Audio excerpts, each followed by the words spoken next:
I'm Chris Durkin, pronouns are he, him. I'm the events coordinator at Hip Housing. This is Hip Housing's Home Sharing Lunch and Learn. Thanks so much for joining us today. We got about 59 people on the call. That is great. We're really happy you're here to learn more about the home sharing program. Thank you for your support. Those of you who are community partners and our donors and sponsors, thank you so much for being here.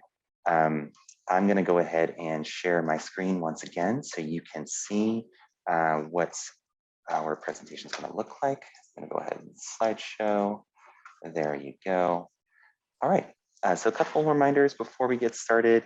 If you just joined, this is recorded for our purposes. And if you don't want your video recorded, feel free to turn off your video. If you would prefer that your comments don't be recorded, feel free to put those in the chat or send them to us via email, which I'll provide in the chat as well. And a couple other reminders about how to reach us. You can use the chat feature, which you may see here. It's a little kind of chat box icon. In addition, you can also raise your hand. And there's a couple of places you could probably do that. In your toolbar at the bottom of your screen, there should be a little emoji icon. You can click and a menu will appear that includes a raise hand button. Or if you're on a different setup, maybe like an iPad or something, it might be under participants, which in that case, you would click participants, the little person icon in your toolbar, and hover over more. And then there should be an option in that pop-up menu to raise your hand. So it's a couple ways to do that potentially for you. If you have any issues, please feel free to send us a question in the chat. And it looks like we might have a question about that. So Stanley, I'm going to ask you to unmute. So please accept that request when you see it pop up on your screen. Let's see, I'll try it one more time, ask to unmute. All right, Stanley.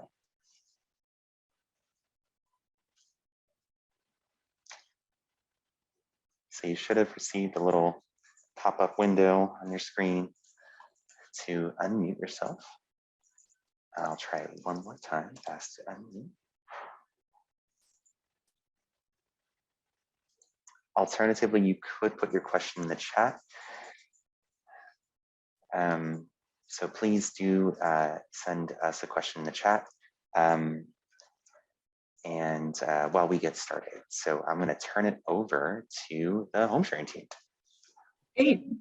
Thank you, Chris, and thank you everyone for joining us today. This is our second Lunch and Learn featuring our home sharing program. My name is Laura Finucchi. I'm the Director of Programs and my pronouns are she, her.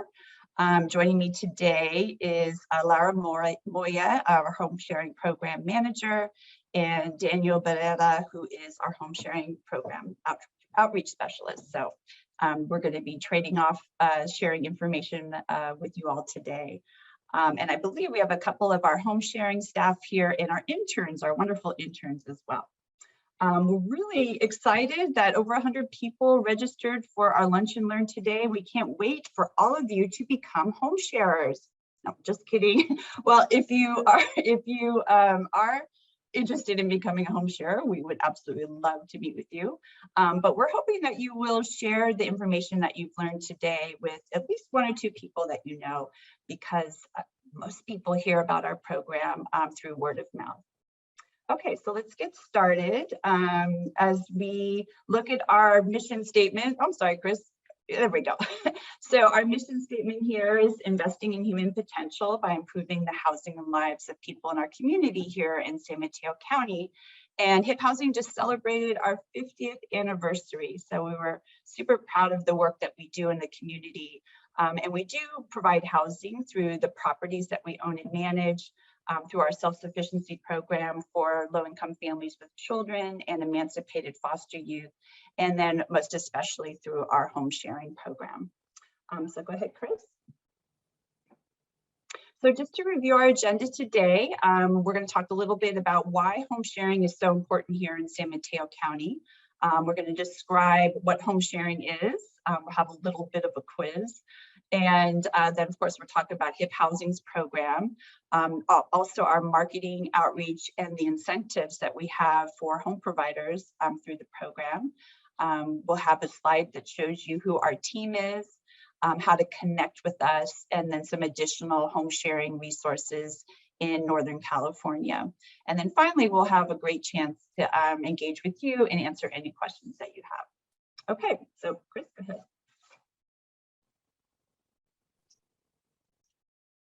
I am going to actually start with speaking about some of our housing challenges here in San Mateo County. And so it'll talk a little bit about why home sharing is such a great option for our county. So San Mateo County is actually unique in the fact that it's bordered by water on both sides, and we have different counties also on both ends. So 75% of our county is protected land and green space. And because of this there's limited land to build, and it allows for home sharing perfectly because we actually don't have to build anything additional for individuals to participate in our home sharing program. And so it uses already existing housing stock that we have in our county. And I'm also going to talk a little bit about the housing challenges when it's impacted by jobs and the housing imbalance.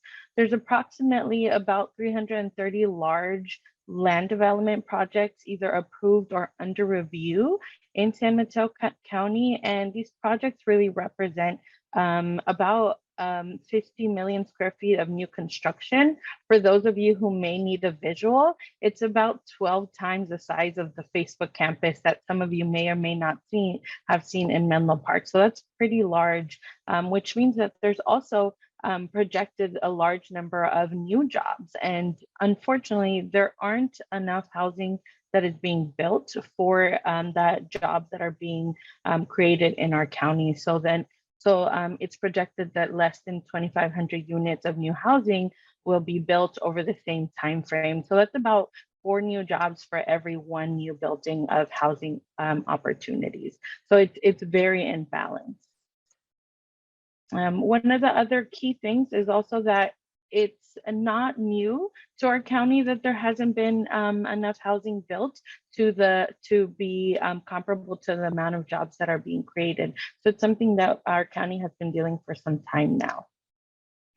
Oh, I'm sorry about that.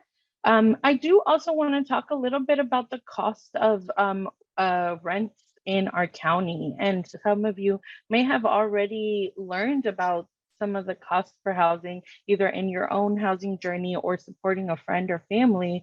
So on the left here, you'll see some of the average rents that we see in our county. Menlo Park has one of the higher apartment rentals for a 1-bedroom, where we do see a little bit of a dip in some cities like San Mateo, Pacifica, Belmont, but we do see a range, but many of them are pretty expensive. And so if we're looking at what someone in, say, like a grocery store is making, if they're making $15 an hour, they're making about $29,000 a year. So 81% of their income is going to be going towards rent.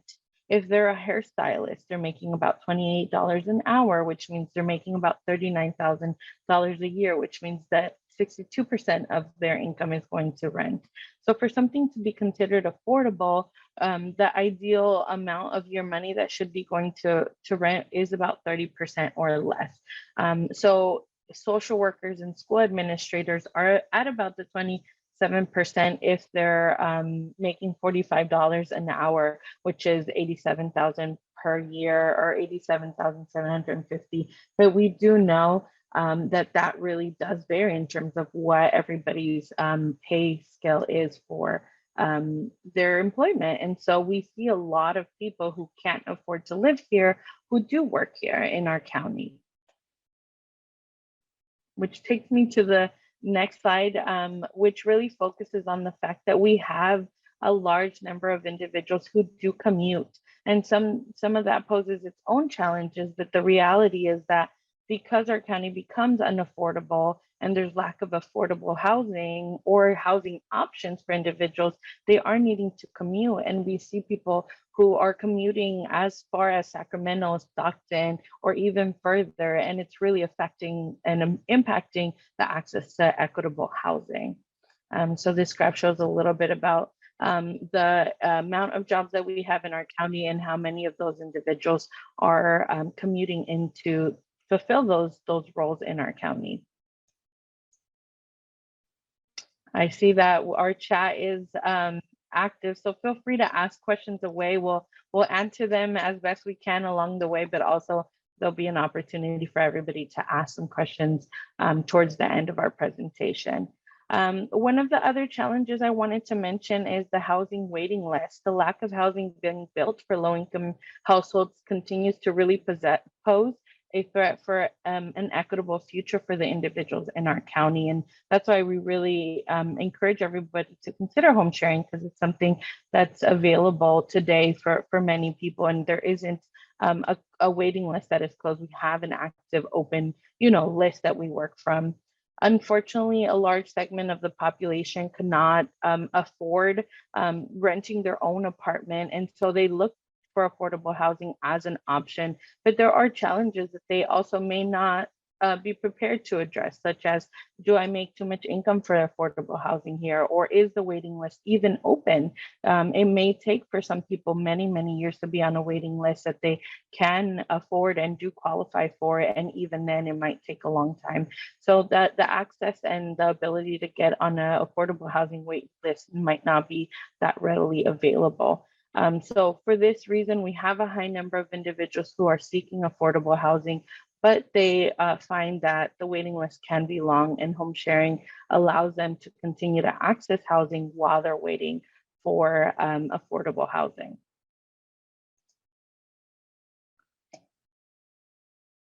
I'm going to go ahead and pass it over to Daniel, who's going to tell you a little bit about the magic of home sharing. Hello, everyone. So Laura, she described a lot of the challenges that San Mateo County faces in terms of the affordability of being able to rent or own a home here. But we consider home sharing the magic in the middle. And that's because if you are, let's say, a home owner, you may also be able to benefit from home sharing in certain ways. If you have low income affordable housing, that may be an option for some, but there's generally a great demand for that. So while you're waiting for that low income affordable housing, home sharing or being a home seeker who's able to get an empty room that a homeowner may have, that may be something that you look to do as well. And then market rate apartment rentals. Those often ask for 3 times the amount of rent in order to just get your foot in the door to rent at the market rate. So even people who rent a market rate apartment, they may also participate in home sharing in that market rate apartment. So we like to view home sharing as really a program and a concept that can benefit everyone in the region and people of all different walks of life and from different socioeconomic backgrounds as well. Now, a question for you all that we want to ask you to just provide your answer in the chat. Can you name a TV show that highlights home sharing?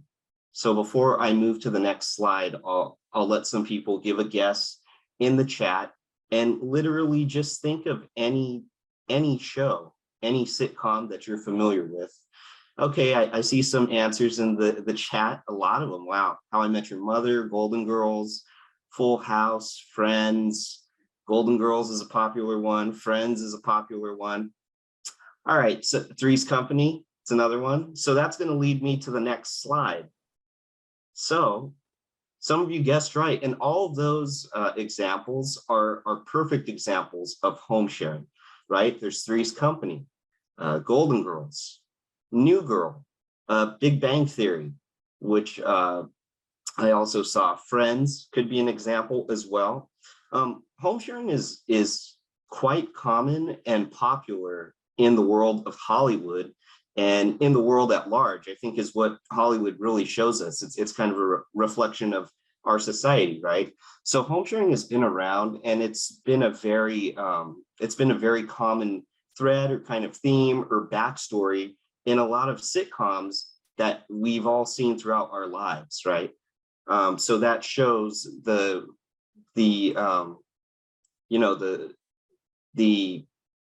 I guess advantages of home sharing. Now, some people view home sharing as like a roommate situation with college roommates or something that younger people do. We have older people that also engage in home sharing as well. And it provides various benefits to people as well. Our home sharing program, it's nationally recognized. We provide technical assistance, housing elements, and then there's also funding for the program as well, which I will go ahead and pass on to our next speaker. Great, thanks, Daniel. I'm so glad some of you said Three's Company, because that was really like my first answer to that question. So now we're going to launch into talking a little bit more about HIP Housing's home sharing program. So we service all of San Mateo County. Our home providers are homeowners, and they can also be renters, provided they have permission from their landlord to sublet the space that they're renting. We also have home seekers who have to live, work, or attend school in San Mateo County, or have a housing voucher for the county. We have wonderful funding support through the County of San Mateo, through the cities in San Mateo County, and through our foundation support as well. And we're recognized in all of the city's housing elements, which they are all working furiously to update for the new 8-year cycle. As Daniel mentioned, our program is nationally recognized.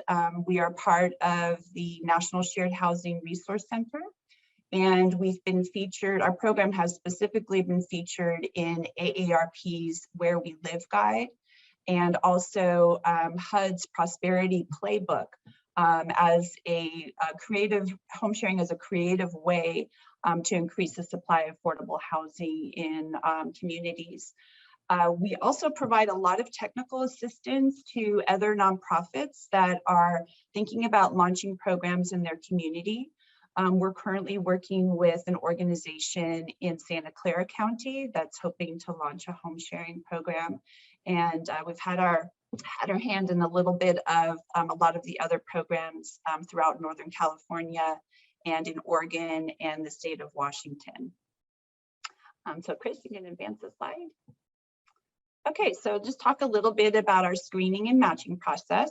So we interview all of our applicants to the program, both home providers and home seekers. And clients can really, refer themselves to the program. They don't have to be referred by a caseworker or, somebody who knows them. They can contact our agency, and we will do an initial little screening to find out if they meet the initial criteria of the program, which is, for the home providers to live in the county and the home seekers to live, work, or go to school in the county. Our interviews are being done virtually right now, and we have starting to launch into doing a few home visits with our providers. And we are also looking to hopefully start interviewing people in person again, because that's really been our traditional model of interviewing clients. So the way that our program works is that clients provide us with proof of their ID, proof of their income if they're a home seeker, and we ask all applicants for 3 character references. After the client is interviewed and accepted to the program, they work with one of our home sharing team, and they receive potential housemate leads based on kind of key criteria like rent, range, location, smoking, and pets. The home sharing counselors talk with every applicant about the potential housemate leads and provide them with a guide to help them interview them over the phone and when they meet in person, and also how to check references. Our program is really unique because we enable the clients to do interviewing and screening of each other as well, and to really make their own decision about who they want to home share with. The two types of matches that we facilitate is a rent exchange, where the home seeker moves in and pays rent, and then also possibly a share of cost of utilities. And then we have what's called a reduced rent exchange, where the home seeker might exchange extra household chores for lower rent. In fact, one of our oldest home providers is 100, and she's a homeowner in San Mateo, and she has a caregiver during the day to kind of help her, with basic, dressing and food prep and all that. But her adult children really wanted somebody to move in who could help warm up dinner, and then to be a physical presence in the home in the evening. And so that home seeker who moved in is a young woman, and she pays about $200 in rent, and then she exchanges the extra activities. So we have some matches that are facilitated by that. When clients tell us they want to match, we help them fill out a living together agreement. So it acts as a lease. A lot of the questions are just to solidify what they've discussed about living together. And then also the financial aspect, the rent, the utilities, the deposit, and then also if there's any extra household chores that are going to be exchanged for lower rent. We provide ongoing follow-up support to all of our matches. So we try to check in with our matches every couple of months throughout the duration of their match. And on average, our home sharing matches are lasting about 4.5 years. Okay, next slide. So the benefits are numerous for both the home provider and seeker, and also our community. As you know, we've talked about, the average rents here for apartments in San Mateo County is astronomically high. So in the home sharing program, we see rents as low as $800 a month, usually up in the North County, like Daly City, Pacifica, South City area. And then we have other rents that are a little bit on the higher end, like $1,100 or $1,200. And then we have some in-law units as well. So for clients, in terms of like really stabilizing their housing and providing a creative housing solution in a community that they either live in or go to school in, or have their social sources of support in. We also really work with every applicant to our program to not only share information about our home sharing program, but to allow them to have other information about community resources and other types of affordable housing that they may want to be keeping in mind for themselves. So we create a weekly e-blast to all of our applicants to the program. And in the community, we've already talked about some of the benefits, in terms of, keeping our workers local here, in terms of reducing traffic. And it's really, home sharing is really a program that utilizes existing housing stock in a creative way and turning it into a new affordable housing. Okay, next slide. These are just some examples of the clients who we have currently in matches right now. About 12% of our clients in home sharing matches are either working in the education industry or the healthcare industry. We have about over 80% of our home sharing clients in matches are also older adults on fixed incomes. So this gives an example of some of the jobs that some of our home seekers have. Okay, next slide. Okay, so Daniel's going to talk a little bit about marketing and outreach. Yes, so the first part of our marketing and outreach is we try and incentivize people to become home providers with HIP housing. And the way we do that is we want to make sure that the incentives that we have, they entice people to not only continue with a match, but also make the housing that's provided be affordable. So there are 3 incentives to home providers for people who open up their homes to a home seeker. The first is a $250 incentive, which is given after a new house mate has lived with a home provider for a minimum of 90 days. So if a home provider matches with a home seeker and they live together for at least essentially 3 months, 90 days, HIP Housing will award them $250. The second incentive is another $250 incentive. And this strikes at the heart of keeping housing affordable, where if a home provider provides a room or an accessible dwelling unit at $1,100 or less per month, and the home seeker is there for a minimum of 90 days, that's another $250 incentive.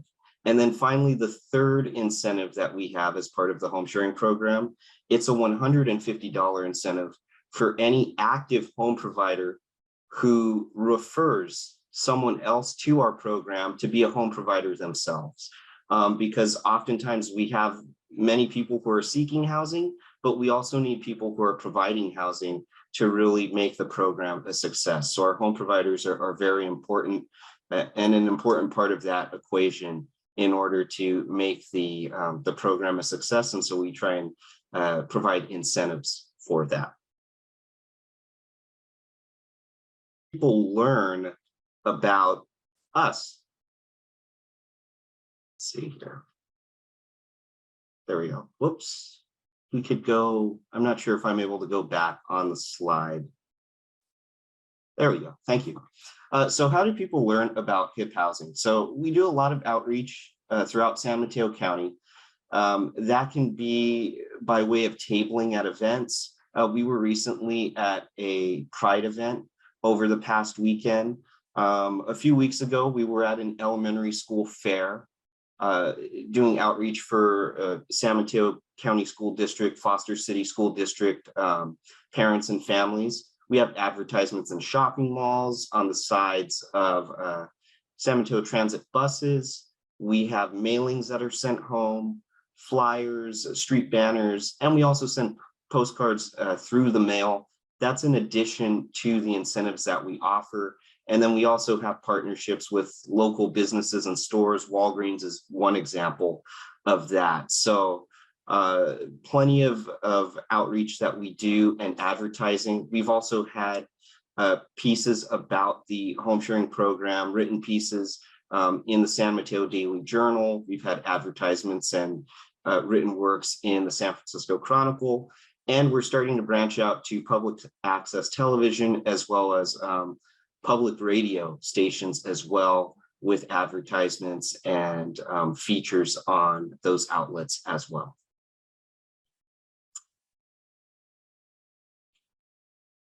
Now, to meet our team, we do have a robust staff that makes the home sharing program run and work. We have, of course, our director of programs, who you've heard from already, Laura Fanucchi. Laura Moya, who you've also heard from, is our home sharing program manager. And they both oversee home sharing coordinators. The coordinators are assigned to various areas of San Mateo County. So they will help out those who are seeking housing as well as those who want to provide it. And those people who are initially inquiring, they go through our office manager and assistant. I serve as the community outreach specialist, so I help with the outreach and the advertising, along with the marketing and communications associate and that team. And then we have a valuable team of interns and volunteers that also help us to achieve our goals. We have volunteers this summer from Cal State East Bay, as well as Eastside Prep as well in our staff for this summer. We also have bilingual staff. They speak English and Spanish. One of our home sharing coordinators actually speaks, I believe, 4 languages. So we do have staff that's well equipped to meet any language needs that the community might have. And you can connect with us. You can inquire about us with an inquiry form that we have online. Our address for that inquiry form is down below at the bottom of the screen, hiphousing.org/programs/home-sharing-program. You fill out a simple inquiry form providing first name, last name, and some contact info, and then we'll get in contact with you to try and see what you're looking for in terms of getting involved with the home sharing program. You can also call our main office at 650-348-6660, and you can also reach out to us via email, just mailbox@hiphousing.org. So those are plenty of ways to reach us. And as we go through this presentation, we'll also show you how you can be aware of some of the events happening with Hip Housing and with our home sharing program through our social media channels as well. So with that, I'll go ahead and I'll hand it back over to Laura Fanucchi. Okay, great. Next slide. Okay, so here I just wanted to share a slide about some of the other home sharing programs here in Northern California. Overall, in the US, we have close to 60 programs, 60 home sharing programs in various states, and about 25 of them are located in California. So obviously this is a creative way for addressing affordable housing crisis in a state that's very expensive to live in. So the National Shared Housing Resource Center is a clearinghouse of information about the other home sharing programs throughout the US. The center also publishes a how-to manual helping agencies with a little bit of technical support with their programs. And in Northern California, we have down in San Luis Obispo, we have Smart Share Housing Solutions. In Livermore and Pleasanton, there's a program through Echo Housing. Then in Napa Valley, the Napa Valley Community Housing. Senior Network Services located in Santa Cruz. There's Share Sonoma County. And Home Share American River, that's a relatively new program up in the Placerville area. And then Front Porch is a nonprofit that actually operates at least 5 or 6 home sharing programs, and we help them launch their programs in Marin County, San Francisco, Alameda County, and they also have a program, a newly formed program down in Monterey County and also in Mill Valley. So these are some of the other home sharing programs, and if you are in need of learning a little bit more about home sharing in other states, you are welcome to visit nationalsharedhousing.org or give us a call, and we're happy to share that information with you. Okay, next slide. And as Daniel mentioned, you are also welcome to follow us on our social media. We have a Twitter account, Instagram, Facebook, and also a YouTube page. So check out some of our client videos. Our clients are the greatest testimonial of the great work that we do. And I just wanted to end by saying that, while our oldest client is 100 years old, we just matched our youngest client, and he is in his 20s. And actually, he had been living in a garage in a house where there were over 10 people. And so it was definitely an overcrowded living situation. And really a lot of concern about the housing situation there. So we recently matched him with a home provider who was referred to the program by one of our other home providers. So that was a great referral. And the home seeker was able to move into a little studio apartment for $1,200 in the North County. And the best thing about it was I was able to bring his dog named Matcha. And I just wanted to end on a quote. And he said, "Frankly, my move and match were outstandingly perfect. I have my own privacy. The landlords are really sweet, and they're there if I need anything, and vice versa. To make it even better, Manchas has access to the backyard too. It's been really great and peaceful. Thank you to Hip Housing." So we thank you for your time today. We hope that you've learned some new things about our program, and the next segment is going to be a little question and answer period. So we're happy to take your questions about anything in the presentation or anything that you learned or want to ask a little bit more about. You can either put them in the chat or I think Chris can enable folks to, okay, we have a raised hand. Thank you so much, Laura. Hi, this is Chris Durkin again, events coordinator. We did open the opportunity for folks to submit questions early. So we do have one question that was submitted early that we want to get to first. And that was from one of our board members, actually, Lisa Diaz-Nash. Thanks again, Lisa, for submitting your question. And her question was, how effective are home sharing participants in attracting new home sharing participants, both homeowners and renters? Well, then thank you, Lisa. The one match that I just described is a great example of how the incentives have worked with our current home providers to encourage them to refer other home providers to the program. So that's been one creative method to recruit clients to the program.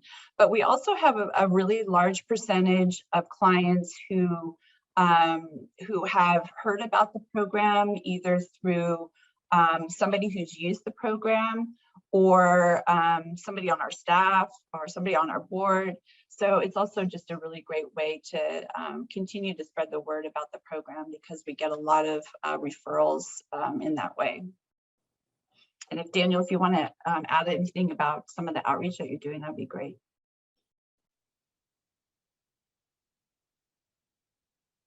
I'm sorry, Laura, what was that?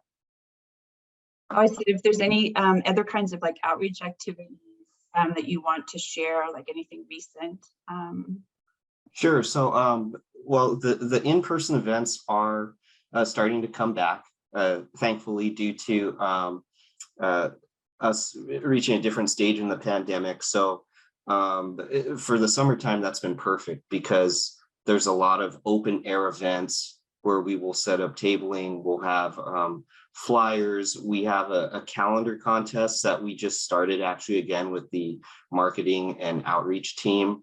So we've been advertising that as well. And we kind of couple that with FAQs on the home sharing program. Will provide flyers that have rooms that are available or ADUs that are available, as well as people who are seeking housing as well that are available. We have flyers that we hand out, various mailings and advertisements that we work on. And then we're also starting to work with some radio stations, one in Half Moon Bay, most notably, where you know, we're going to be working on advertisements with them and perhaps even some firsthand testimonials as well. So lots of exciting stuff in terms of the outreach that's going to be coming through in the next few months, we hope. Thanks, Daniel. Thanks, Laura. Wanted to then pass it to Stan. Please, when you receive this request to unmute, so I'm asking you to unmute, visit the bottom left-hand corner of your screen and you can click the little microphone button. Should be able to unmute yourself.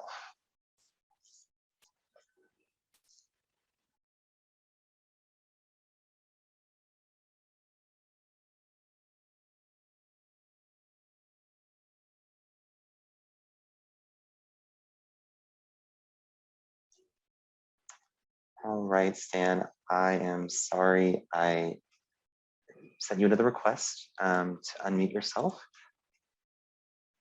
If you are able. All right, but we can definitely come back to you. So thank you again for your question and feel free to email me your question as well if that works better for you. So I'm going to move on to our third question from Sophia Robles. So Sophia asked, the average rent is for a 1-bedroom. Oh, let's see. Looks like Laura already answered that question. Thank you, Laura. Apologies for that. Okay, so our next question was actually from Robin V. What is the breakdown of affordable housing?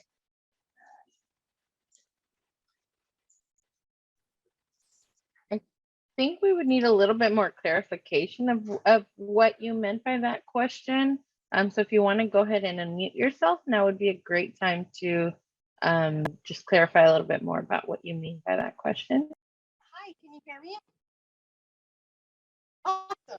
So my question is what the breakdown is like. So if you're a single person making, let's say the $52,000, what would that get you in housing? How much could you put towards housing if you're supposed to only do like 30%? How does that work? So the goal is really for individuals to be paying 30% or less.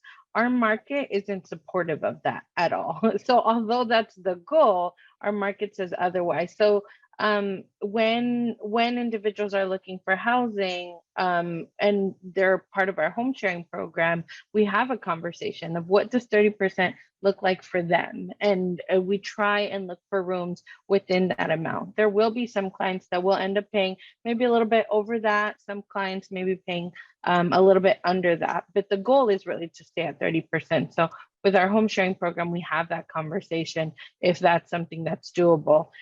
If say you're making only $500 and your income, and we're trying to keep it at 30%, we're really going to have a challenge in finding something at that price range, right? So then our conversation is a little bit different. So with our home sharing program, we try really hard to have that conversation and talk about what options someone may have to be at that 30%, or maybe increase their income to be able to try to find something within this county. Thank you so much. I wanted to confirm that that's what you guys were doing. That's amazing. Thank you. Yeah, of course. Thanks. Great question. All right, thanks for answering that question, Laura. We're moving on to a question from Ken T, and that is, let's see, what does someone need to fill out a coordinated entry system form first, as opposed to use the home sharing program? I can take that. No, clients can self-refer to the program and by just contacting our organization. So there's no need to fill out any other kinds of forms prior to being referred to the program. Thank you so much. Thank you. Thanks, Laura. Then next is from Lynn Murphy, followed by Chris.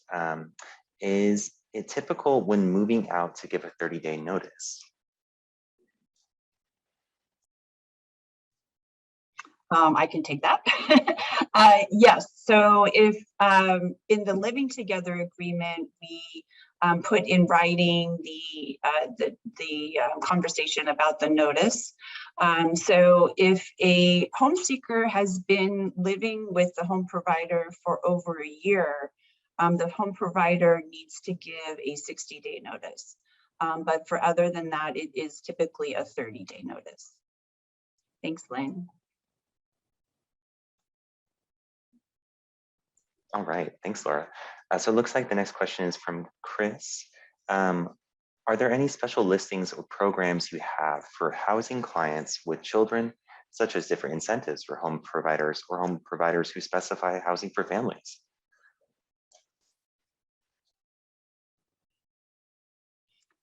I can take that also. HIP Housing also has a program for families with children where the parents are in school or doing job training. So we offer 1 to 5 years of housing support and coaching support. So we often, when we interview clients for our home sharing programs, if they're seeking housing, they may be able to be referred to our self-sufficiency program to see if they qualify for that program. In the home sharing program, we generally see home providers that don't have enough space for a larger size family. So the home seekers are the typical profile is like a single person, a single parent with 1 child, or a couple. So we generally, for families that come through the inquire about the home sharing program where their family size is a little bit larger, we may refer them to the self-sufficiency program, or we may, we will definitely make sure that they're on our list for our affordable housing properties. They can complete an interest list form and receive notifications when we might have an available unit. We also produce an affordable housing resource flyer for anybody who contacts our organization. So it lists all of the other nonprofit affordable housing developers, as well as links to the city's websites for upcoming projects that the cities are working on. So those are some of the activities that we do for larger size families.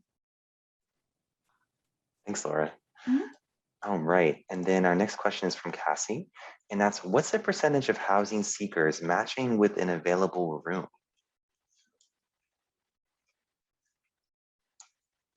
Who wants to take that one? Laura, I think I'm gonna let you take that one also. Okay. We will get Laura and Daniel in on other questions. The percentage of housing seekers matching with an available room, it really depends on the the amount of rent that an individual can pay and other factors. So it's also dependent upon the percentage of home providers we have. So right now we have probably 3 times as many people seeking housing than offering space. And so that's why a lot of our marketing and outreach is to encourage more people to participate in the program. So we have right now, this fiscal year, I believe we've matched, we've made about maybe 25 to 30 matches. And we're still, coming out of the pandemic. So it's not as at the level that we were pre-pandemic, but we are seeing an uptick in the number of matches. So it's kind of dependent upon a lot of factors, and it's also dependent upon, people meeting each other and, making sure that they're compatible and they have, made a good decision about who they want to share with. So not everybody who applies as a home seeker to our program is able to be matched, and that's really dependent upon those kinds of factors. But as I mentioned, we do a lot of information and referral sharing. So every week we share other affordable housing resources with all of our clients, including home seekers. So it's actually a bigger conversation that we have with our clients that we are making part of our information and referral program, so that when clients contact our organization, if they want more resources for housing, our goal is to ultimately work more deeply with clients to follow them through the process of applying for affordable housing. So we're just in the process of kind of launching that initiative through our organization. Thanks again, Laura. I really appreciate you filling these questions. The next question is from Demetrius, and that's, how directly is HIP and its staff involved, or do you work through a third party or parties? I'm sure. I will go ahead and take that one. So we really believe that individuals know what housing arrangement is best for them. Our role is really in creating that bridge between a potential person who has a room available and someone who's looking for housing. So once they interview with our program and they meet with one of our coordinators, we will then provide referrals, which are potential people that may be a fit for them. And so we then have them interact with each other over the phone, in person, virtually, whatever may work best. And we provide a list of potential questions to ask of each other so that they can really make sure if they're a fit for one another. So that process we encourage them to take on. We also encourage them to check each other's references and to really have the conversation of what does living together look like. Once they've made the decision that they do want to move forward and live together, we will then support the process of creating a living together agreement, which we have kind of a document that has typical information that a lease would, but it also has other information such as, are guests allowed, what are quiet hours, other things that may help in making a match successful. So we help facilitate that conversation, but it's really a document that they own, they create, that's modified based on their own arrangement. And then we do encourage them to reach out to us if there are any concerns that come up during the life of their match, but we always encourage both individuals to first give it a go independently of us. And then if they need further support like mediation or conversation around what does a rent increase look like, or what does it look like if I want to, bring my son to stay with me for a weekend. So if there's any other additional support, we make ourselves available to both clients to get that support. Thanks so much, Laura. I really appreciate the thoughtful response. And our next question is from Elizabeth, and that is, does the program require to have proof of citizenship or legal residency, or having a person file taxes with an ITIN, for instance, and having steady income would as a consideration, even if the person doesn't meet the legal status? So I'll go ahead and take that question as well. We do ask everybody to provide a government issued ID. That can be from a different country, that could be from, the state, it could be from the US. So we don't require citizenship, but we do provide some kind of government issued ID. And in regards to the additional income and the tax component of it, we encourage people to talk to their tax consultant or where they get their taxes done around that piece, especially if they're getting additional income, because there might be specific situations that we're not fully aware of that would be ideal for them to kind of make that individual choice. So we can't really give financial or tax advice. So that's really up to them to identify on their own what to do.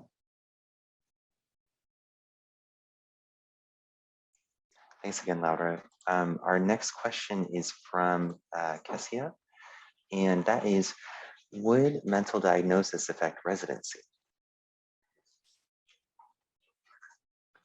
I can go ahead and answer that as well. So one of the things that we do consider during the time of a client interviewing for our process is if they're able to find a potential match for them, and then also would they be a good housemate as well. And so we ask a good variety of questions, and in one of them is about any health concerns that they may have. So if someone does express that they have a mental health concern, we'll have a conversation of how they anticipate it may or may not impact their home sharing arrangement. Many times we encourage them to connect us to their mental health provider or therapist or counselor to better encourage the success of a match. So if they do have mental health concerns, we have a conversation around it, and we try to engage the supporting parties so that they can feel comfortable going into a match and it also be more successful. So that's our take on clients' mental health. If there is severe mental health that maybe they've had a history of not being able to live independently, we might talk about what steps need to be taken before actually participating in our program to make sure that their participation is successful. Thanks again, Laura. And one more question, it looks like, from Elizabeth, follow-up. So following up on the question about legal status in the country, would a person who is undocumented but has a child that is a citizen qualify to participate in the program? So yes, anyone, regardless of their immigration status, is able to participate in our program. So regardless if you have, if you're undocumented or you are a legal resident of our program, you can participate in our program. Our program is unique in the sense that we don't provide any housing subsidy. So there aren't the usual requirements that you may find if you apply to other affordable housing programs. So for that reason, your immigration status doesn't impact your participation in the program or the status of your children.